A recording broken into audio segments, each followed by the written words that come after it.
Halo, salam dan bahagia. Perkenalkan, nama saya Ayu Francisca SPD, calon guru penggerak angkatan 9 dari SMP Negeri 3 Samalantan, Kabupaten Bengkayang. Di sini, saya akan memaparkan mengenai koneksi antar materi modul 2.1 pembelajaran berdiferensiasi. Apa itu pembelajaran berdiferensiasi? Pembelajaran berdiferensiasi adalah usaha guru dalam menyesuaikan proses pembelajaran di kelas untuk memenuhi kebutuhan belajar individu murid. Artinya, pembelajaran berdiferensiasi adalah pembelajaran untuk mendukung semua kebutuhan murid di dalam kelas. Setiap anak itu unik. Mereka memiliki kelebihan dan kekurangan masing-masing. Begitu juga dengan minat, gaya belajar, kebiasaan, pola pikir, kemampuan literasi, dan sebagainya. Pasti berbeda-beda. Nah, disinilah diperlukan usaha guru untuk dapat memenuhi kebutuhan belajar murid, agar mereka merasa nyaman saat belajar di kelas dan tujuan pembelajaran pun dapat tercapai dengan maksimal. Berikutnya, bagaimana cara melakukan pembelajaran berdiferensiasi kelas? Agar dapat melakukan pembelajaran berdiferensiasi, guru harus melakukan yang pertama, yaitu memahami tujuan pembelajaran terlebih dahulu.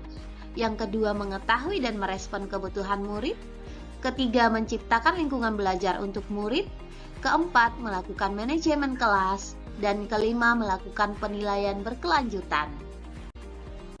Selanjutnya, guru harus memahami 3 aspek dalam kebutuhan belajar murid, yaitu kesiapan belajar murid, minat murid, dan profil belajar murid.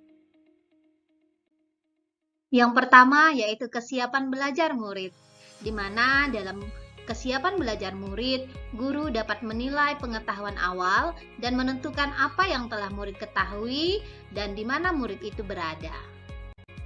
Yang kedua, yaitu minat belajar. Dalam minat belajar, minat setiap anak pasti berbeda-beda. Minat adalah salah satu indikator penting bagi murid untuk terlibat aktif dalam proses pembelajaran. Yang ketiga, yaitu profil belajar murid, di mana dalam profil belajar murid itu terdiri dari lingkungan, gaya belajar, budaya, dan kecerdasan majemuk. Untuk mengidentifikasi kebutuhan belajar murid, terdiri dari 6.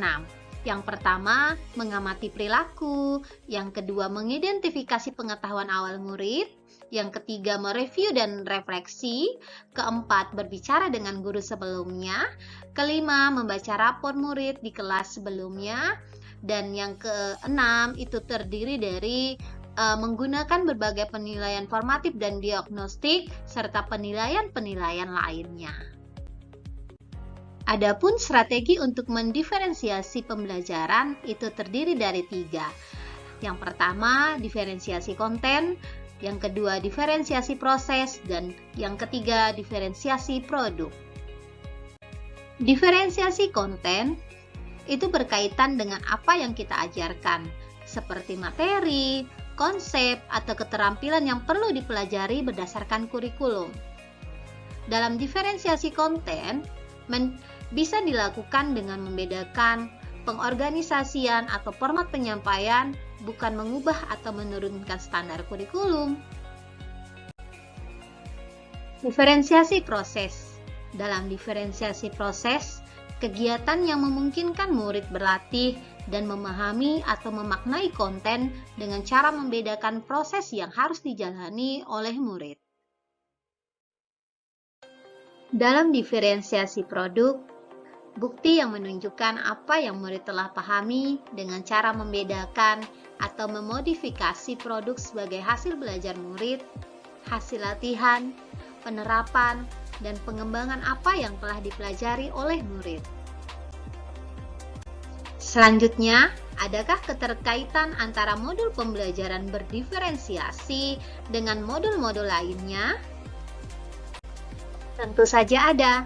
Untuk dapat melakukan pembelajaran berdiferensiasi, maka guru harus berusaha memenuhi kebutuhan belajar murid sesuai dengan kodrat alam dan kodrat zaman berdasarkan filosofi Bapak Ki Hajar Dewantara. Dalam melakukan pembelajaran berdiferensiasi, seorang guru penggerak harus berpihak pada murid, reflektif, inovatif, mandiri, dan kolaboratif. Hal ini sesuai dengan nilai dan peran guru penggerak.